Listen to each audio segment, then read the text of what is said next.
This is America in the Morning from Westwood One. It's Friday, May 24th, 2024. I'm Clayton Neville in for John Trout.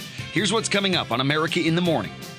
Senate Republicans have again blocked a southern border bill. Sagar Meghani, Washington. As the university's chancellor testifies before Congress about efforts to combat anti-Semitism on campus, we've taken decisive action. Pro-Palestinian activists again establish another encampment at UCLA. I'm Jim Roope in Los Angeles. The Supreme Court rules on South Carolina voting will have their decision. The Louisiana legislature approved a bill classifying 2 abortion pills as controlled dangerous substances. I'm Ed Donahue. On Wall Street, an ugly stock sell-off, the markets reset. Some may see a buying opportunity today. I'm Jessica Ettinger. The world's top-selling pizza chain is betting big on the generosity of its customers, and it's not alone. I'm Norman Hall. All ahead on America in the Morning.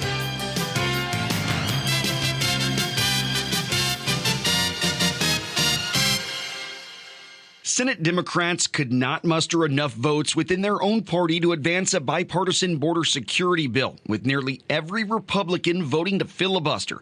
As Washington correspondent Sagar Meghani reports, anger over inaction for border security continues to grow on Capitol Hill, including from Texas Republican Congressman Dan Crenshaw, who blasted his own party for its inaction. The height of stupidity is having a strong opinion on something you know nothing about. I'm extremely disappointed in the very strange maneuvering by many on the right to torpedo a potential border reform bill. If we have a bill that, on net, significantly decreases illegal immigration, and we sabotage that, that is inconsistent with what we told our voters we would do. Chuck Schumer's Democrats brought it up again as border security becomes a key election issue, with Schumer seeing GOP rejection of a bill they helped craft as a political gift for Democrats. The contrast between Democrats and Republicans is clear today and will be even clearer in November. Democrats want to fix the border and get something done. Republicans want to give speeches, let the border fester, and do absolutely nothing to fix the problem. But GOP Senator James Langford and independent Kirsten Sinema, who did some of that crafting, say this was not a serious attempt at passing legislation. Today is not a bill, today is a prop. Today is a political messaging exercise. Today is an opportunity to be able to have a vote that's sitting out there so people can send fundraising emails out later tonight and say, look, I tried to do something, when no work was actually done to try to get something done and completed and passed today. It turns out my Republican colleagues were all talk and no action. Today, though, my Democratic colleagues have chosen more political theater instead of real efforts to solve this crisis. All talk and no action goes both ways. GOP leaders say it's clear no border bill will pass this year, and it's on President Biden to act on his own to secure the border. Sagar Meghani, Washington.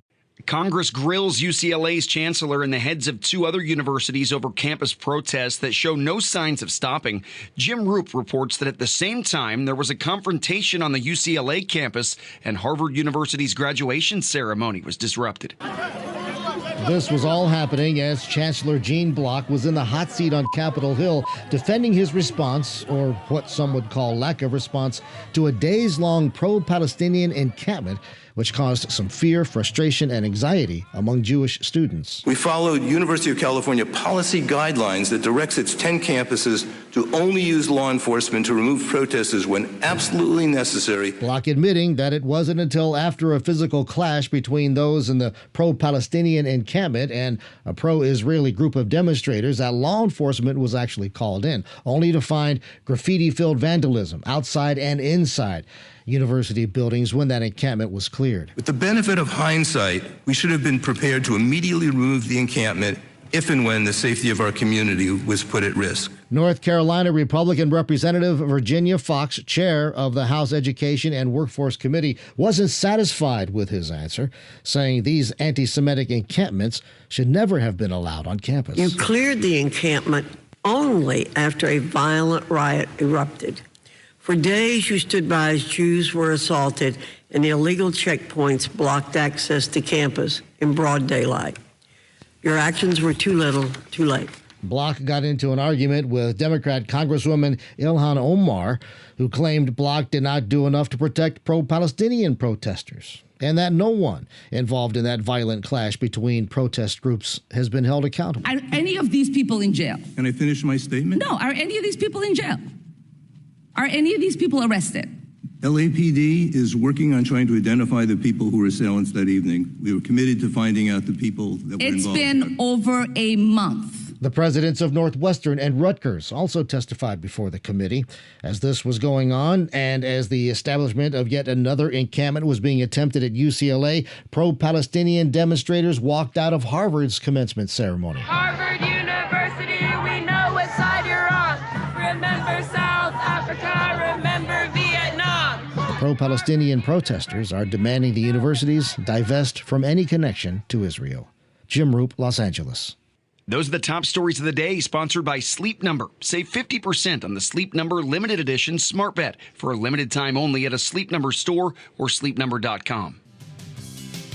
The Supreme Court weighs in on a South Carolina case surrounding gerrymandering. We'll tell you what the national implications of that could be when America in the Morning returns. Stay with us.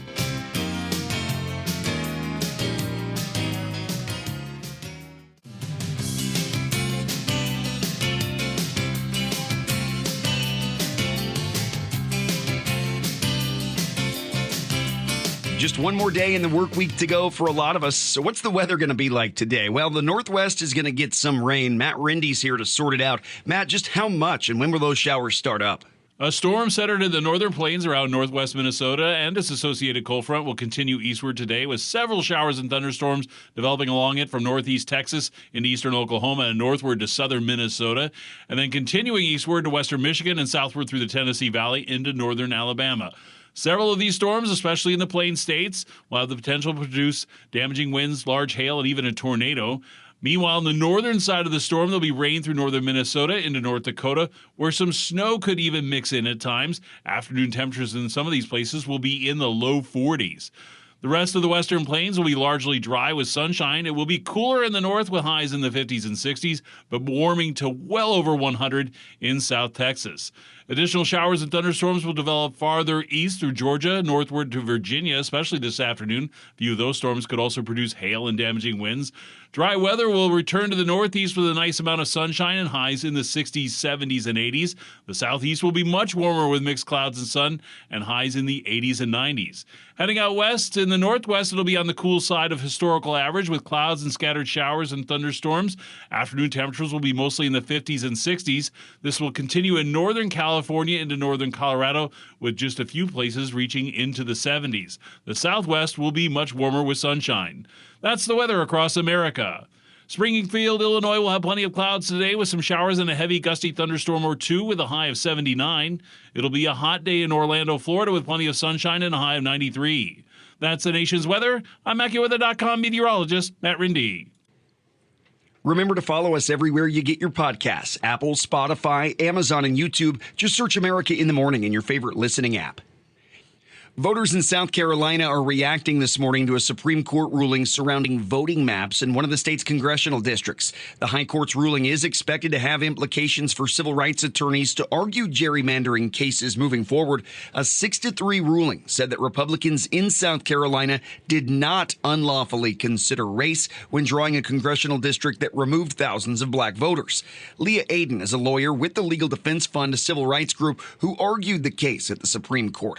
So for anyone who lives in South Carolina and is being honest, CD1 as drawn is racially discriminatory. Black voters were harmed in service of the majority party entrenching itself in power in CD1. She said the bar keeps getting moved. The majority ignores and rewrites the facts the district court found, substituting itself as a fact finder.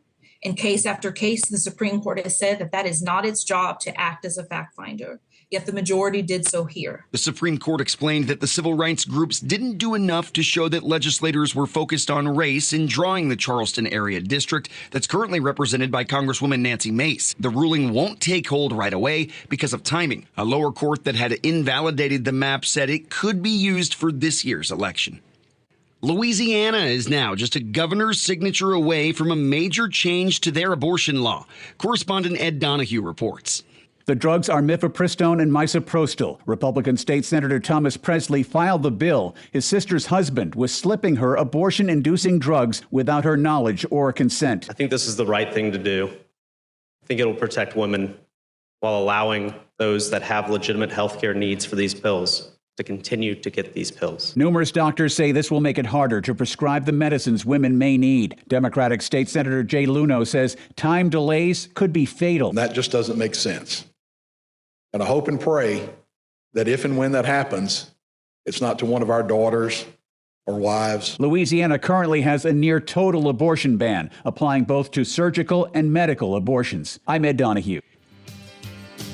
The DOJ is suing Live Nation, and business experts are weighing in on that. We'll have Friday Business when America in the Morning returns after this.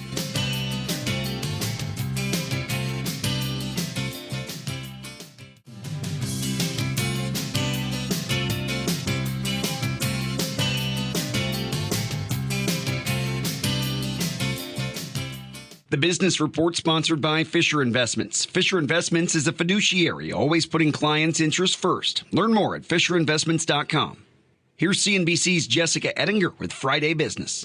Wall Street opens this morning after an ugly sell-off for stocks yesterday. The Dow with its worst day of the year, shedding 600 points. It pulled way back from that 40,000 mark. NVIDIA's blockbuster results failed to hold up the broader markets, but NVIDIA's doing just fine. Boeing was a big drag on the Dow, warning about slowing production and cash flow issues.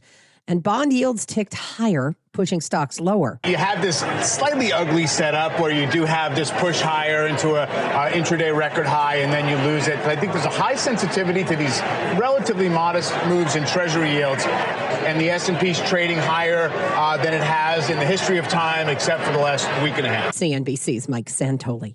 Live Nation facing a lawsuit by the Department of Justice and a group of states for illegally controlling the live event and concert business. A statement from the Attorney General Merrick Garland, who says it's time to break up Live Nation and Ticketmaster. They're citing a relationship here with an entity called Oakview Group, which is a potential competitor turned partner, the Department of Justice says, that has described itself as a hammer and a protector for Live Nation, threatening and retaliating against venues that work with rival companies. They're saying that they lock concert venues into long-term exclusive contracts so that venues can't consider or choose rival ticketers, restricting artists' access to venues, and finally acquiring competitors and competitive threats. CNBC's Eamon Javers, and here's what Columbia law professor Tim Wu told CNBC. This is sort of the textbook definition of a rapacious monopoly. And the United States government allowed them to merge in 2012 or so, Live Nation and Ticketmaster, and that ended up being a big mistake. So, Jessica, what's the insurance industry now worried about? Yeah, a worse season for hurricanes.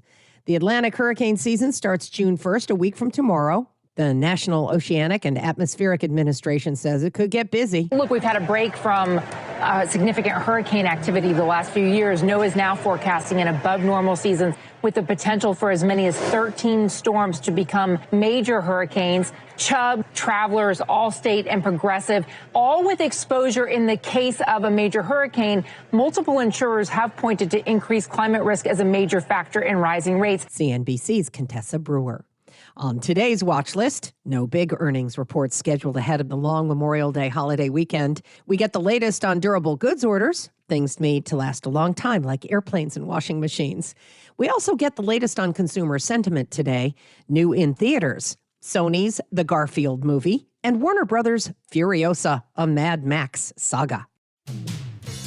There's more video footage of the arrest of a top-ranked pro golfer, and the officer who cuffed him is now in some trouble.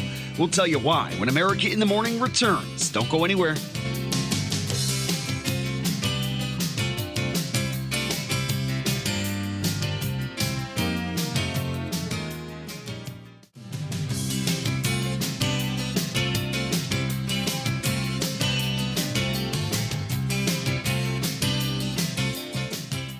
The Kentucky police officer who arrested a top-ranked golfer is now facing corrective action for not recording the incident. Correspondent Jackie Quinn reports. The police chief is criticizing a Louisville, Kentucky officer for failing to activate his body cam video last week when he approached Scott Scheffler's vehicle. Detective Gillis did not have his body-worn camera operationally ready as required. Louisville Police Chief Jacqueline Gwynn Villaroel says there isn't video that shows what happened when golfer Scotty Scheffler, trying to get inside the Valhalla Golf Club, allegedly went through a police roadblock. We understand the seriousness of the failure to capture this interaction, which is why our officer has received corrective action. Audio courtesy of WHAS-TV. Police did show video from a street camera, but it's too far away to show exactly what happened. Scheffler, arrested on several charges, calls the incident a misunderstanding. I'm Jackie Quinn. When it comes to charity, customers are becoming very generous at the cash register. Correspondent Norman Hall reports. Domino's recently pledged $174 million over the next 10 years to benefit St. Jude Children's Research Hospital, expecting the funds to come from its long-standing Roundup campaign that invites customers to donate the difference between their purchase total and the next highest dollar amount. According to the professional association Engage for Good, so-called checkout charity raked in 24% more money in 2022 than 2020 among the highest-making programs, for a total of $749 million. I'm Norman Hall. America in the Morning for Friday, May 24th, 2024 is produced by Jeff McKay, senior producer Kevin Delaney. I'm Clayton Neville in for John Trout, and this is Westwood One.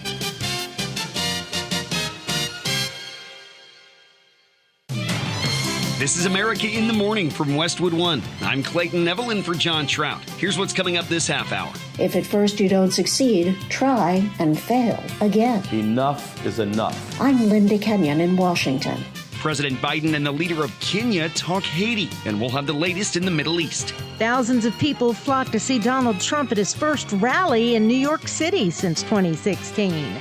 I'm Pamela Burr. A political consultant is being fined millions of dollars for distributing artificial intelligence robocalls. I'm Jackie Quinn. Blowing the lid off abuse at youth detention facilities. We'll have the outcome. Travel over the Memorial Day weekend could break records.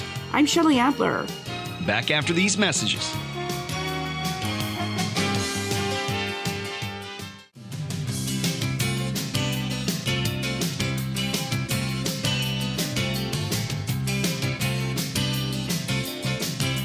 Rain and some thunderstorms in the forecast in parts of the United States as we wake up on this Friday. Meteorologist Matt Rindy's tracking it for us. So, Matt, who's going to see those storms? In the northwest, there's another system moving onshore that will lead to a few showers and even thunderstorms. It'll also be on the cool side of average with highs mostly in the 50s and 60s. This cooler weather and scattered shower activity will continue into northern California, into northern Colorado, with just a few places reaching into the 70s. The southwest will be much warmer overall with more sunshine, though clouds and a little drizzle may hold on for a good part of the day along the California coast with highs holding in the 60s. It'll quickly warm into the 90s and even 100s inland through southern Arizona and New Mexico. The main system in the U.S. is a storm centered in the northern plains around northwest Minnesota and its associated cold front extending southward through the rest of the plains. This cold front will continue eastward today with several showers and thunderstorms developing along it from northeast Texas and eastern Oklahoma, northward to southern Minnesota, and then continuing eastward to western Michigan and southward through the Tennessee Valley into northern Alabama. Several of these storms, especially in the plain states, will have the potential to produce damaging winds, large hail, and even a tornado.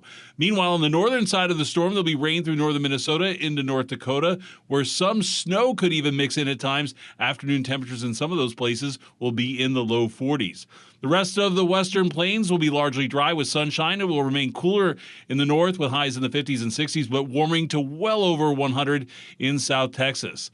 Additional showers and thunderstorms will develop farther east through Georgia, northward to Virginia, especially in the afternoon. A few of these storms could also produce hail and damaging winds. It'll be dry in the northeast with a nice amount of sunshine and highs in the 60s, 70s, and 80s. That's the nation's weather. I'm AccuWeather.com meteorologist Matt Rindy. Remember to follow us everywhere you get your podcasts, Apple, Spotify, Amazon, and YouTube. Just search America in the Morning in your favorite listening app. The Senate has defeated a border security bill for the second time. Correspondent Linda Kenyon has the story from Washington. Why did it fail? Today is not a bill. Today is a prop. Today is a political messaging exercise. He's Republican Senator James Lankford, one of the original negotiators of the bipartisan bill that failed the first time it came up for a vote in February.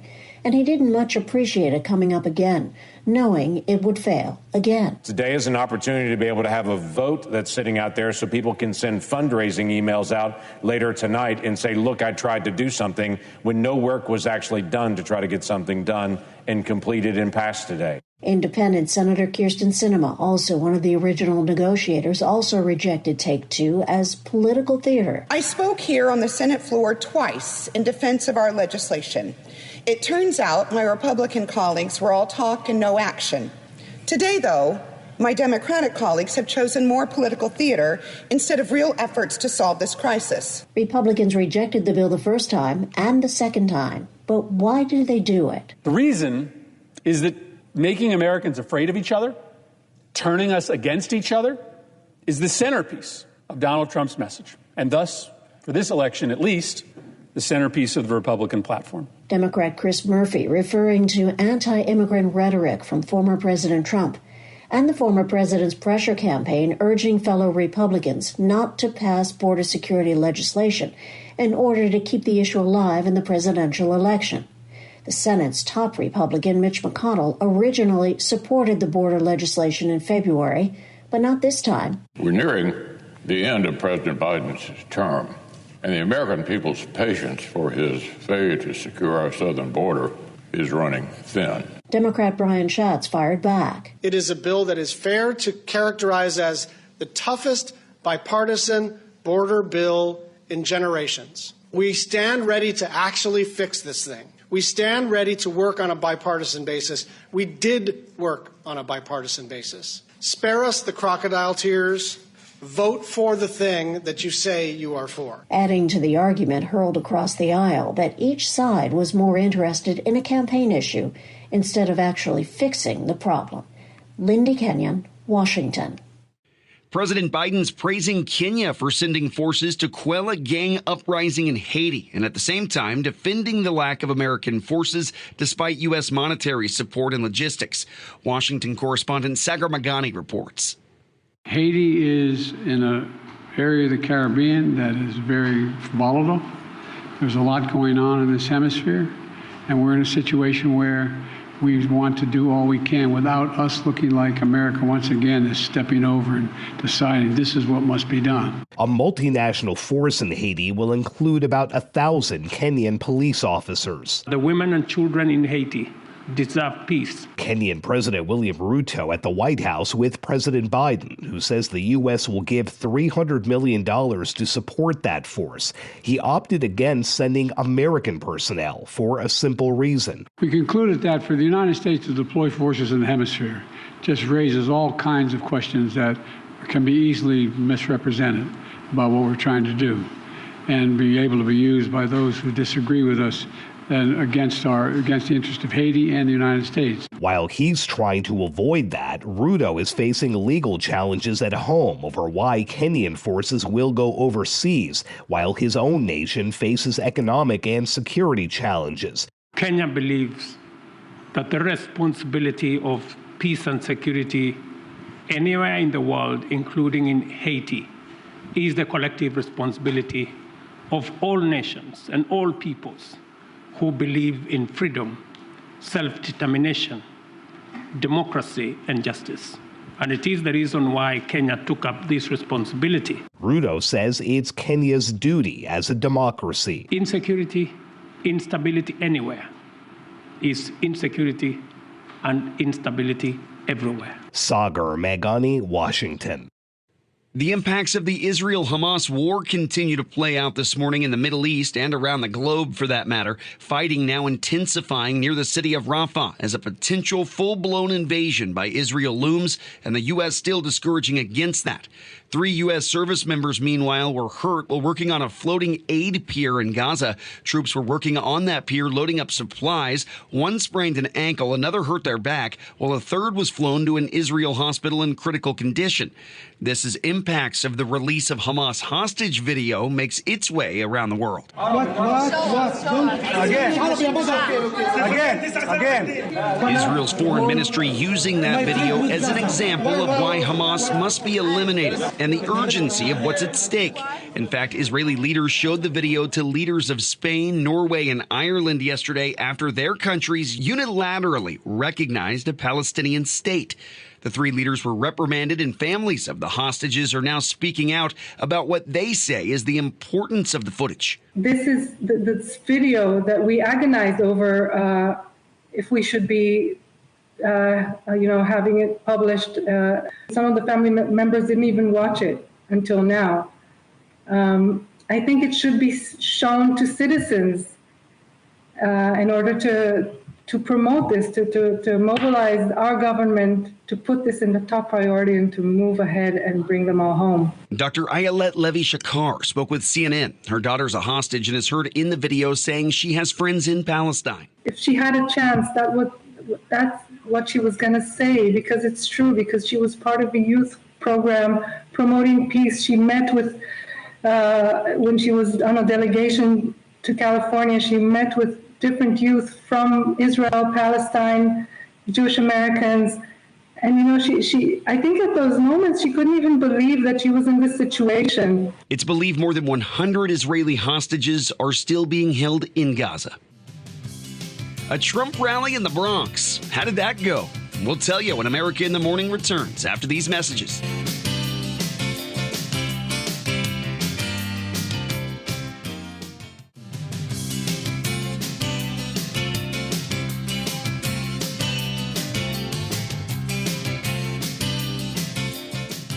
Former President Donald Trump held a rally in front of a huge crowd in deep blue New York City. Pamela Furr has the details. There are reports there were as many as 25,000 people there in the Bronx to support Donald Trump yesterday, an area that is believed to be mostly Democrats. But the former president, as he took the stage, said that's going to change. I'm here tonight to declare that we are going to turn New York City around, and we are going to turn it around very, very quickly. He went on to say he had never seen his home city quite like this, noting the crime on subways and homeless encampments. But New York Governor Kathy Hochul spoke with CNN before the rally, saying her state, including New York City, will never be for Donald Trump. And invite all his clowns to a place like the Bronx. New York will never, ever support Donald Trump for president. We know him better than anyone, and that means we understand what he's all about is just for himself. So he wants to spend his time doing these made-up fake rallies and pretending their support here. Be my guest. A recent Siena College poll showed Biden with a 9-point lead over Trump in the state at 47%. Biden won in 2020 by 60%. Trump's been in the state for his so-called hush money trial and decided very recently he wanted to come to the Bronx and speak.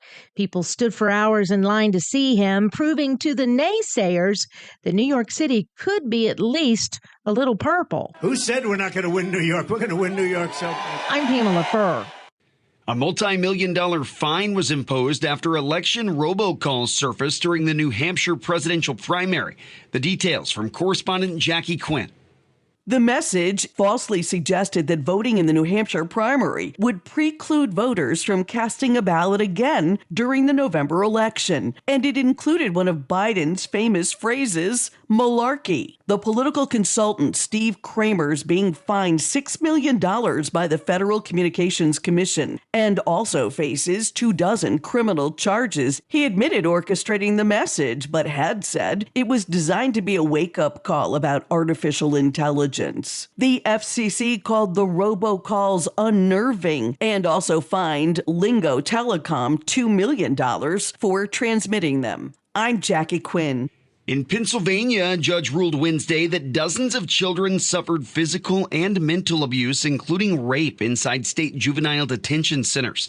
Now comes word that a New Hampshire jury has awarded $38 million to the man who blew the lid off abuse allegations at the Granite State's youth detention facility. Correspondent Norman Hall reports. The judge who oversaw a landmark trial over abuse at New Hampshire's Youth Detention Center says capping the verdict at $475,000 as the state proposes would be an unconscionable miscarriage of justice. Judge Andrew Schulman has outlined options for addressing the dispute that arose after a jury awarded $38 million to a man who said he was beaten and raped hundreds of times at the Youth Development Center, but found the state liable for only one incident of abuse. Jurors were not told that state law caps claims against the state at $475,000 per incident. Judge Schulman acknowledges that he should have instructed the jury more clearly. I'm Norman Hall. OpenAI has been successful mainly because of its ability to understand simple language and context. To make sure it continues to learn, Sam Altman has struck a deal with News Corp to gain access to their vast library of content. Here's Chuck Palm with today's tech news. OpenAI has signed a deal that will give it access to content from some of the biggest news outlets from News Corp. This comes just on the heels of the Microsoft-backed AI giant clinching a deal with an agreement to license content from the Financial Times for development of AI models. This will give OpenAI's ChatGPT software access to troves of data that it can help enhance the content produced by the chatbot and generate human-like responses to prompts and create summaries of long texts. Just last week, OpenAI had struck a deal with social media platform Reddit, but did not disclose the financial details. These partnerships are crucial for training of AI models and can be lucrative for news publishers, which traditionally don't earn profits by distributing content for free. In the agreement, ChatGPT will not get news immediately after it's published, but will allow OpenAI access to current and archived content from several News Corp publications. Visit the website allthetoptech.tech and leave a comment. I'm Chuck Palm.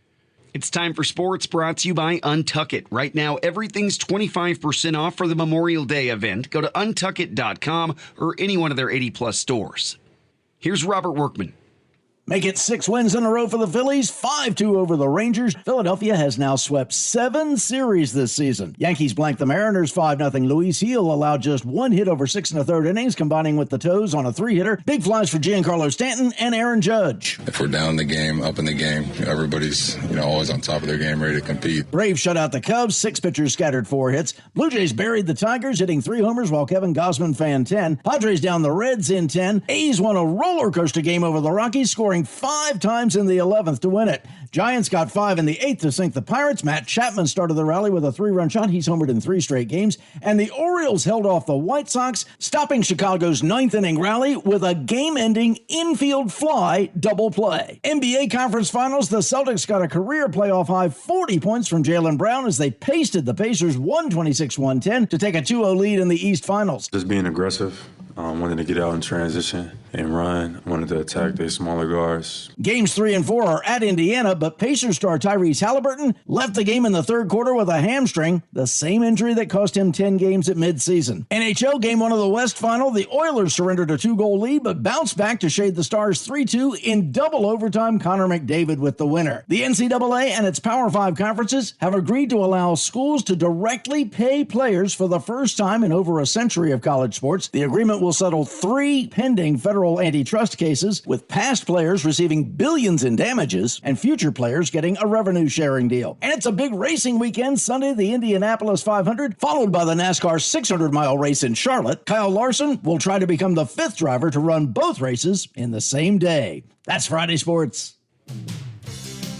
A new movie for a famous cat. Which one? We'll tell you when America in the Morning returns after this.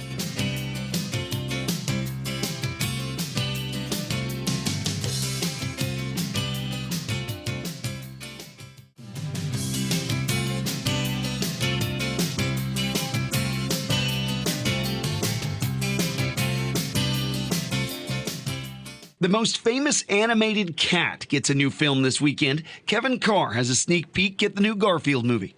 If you hate Mondays, love lasagna, and enjoy sleeping in, your spirit animal might just be Garfield. The eating you're about to see will not be pretty.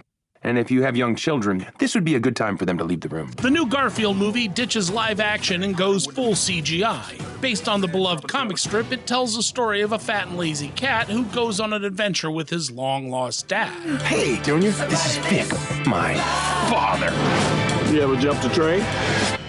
I've never jumped. Let's face it, Garfield has never been an action thrill ride, so it keeps things cinematic by not focusing on dry commentary about suburban living. Like the many direct-to-video movies released over the years, this film keeps up the story by getting the pets out of the house. My orange tabby and my dog are both missing. Your call is very important. There are 1,046 people ahead of you. But also like the TV cartoons, this is a watered-down version of the cynical and sarcastic character that stole the spotlight from Heathcliff decades ago. You must be looking for another gorgeous, lovable kitty cat. Chris Pratt is passable as the latest voice of the feline, about the same as Bill Murray, but he doesn't hold a candle to the OG Lorenzo music. In the end, the Garfield movie is fine for the kiddies, but it's exactly what I expected, a pale version of his original 1978 self. Oh, Odie, you'd think he'd see that coming. The Garfield movie gets 3 lasagnas out of 5. I'm Kevin Carr, and that's the way I see it. Prepare for delays in the air and gridlock on the roads. Correspondent Shelley Adler reports on what could be a record-breaking Memorial Day weekend for travel. I really prepare for this season maybe 3 months in advance. I'm really conscious of looking at the cost of the entire trip. And yeah, the hotels too. We're staying a little farther out than we normally would. We're projecting a new record to be set with $38.4 million in that driving category because road trips are easy for many people. AAA predicts this will be the busiest start of summer weekend in nearly 20 years, with just under 44 million people traveling between Thursday and Monday. Post-pandemic, we just keep seeing these holiday travel numbers continue to grow. AAA spokeswoman Aixa Diaz. People are really viewing travel as something that brings them a lot of value to their life, and they're prioritizing it. So perhaps they're cutting back in other areas. AAA's prediction for car travel at 38.4 million could set a new mark for this holiday weekend. As for the airports, TSA is predicting up to 3 million passengers passing through security to start the long weekend. I'm Shelley Adler. America in the Morning for Friday, May 24th, 2024 is produced by Jeff McKay, senior producer Kevin Delaney. I'm Clayton Neville in for John Trout, and this is Westwood One.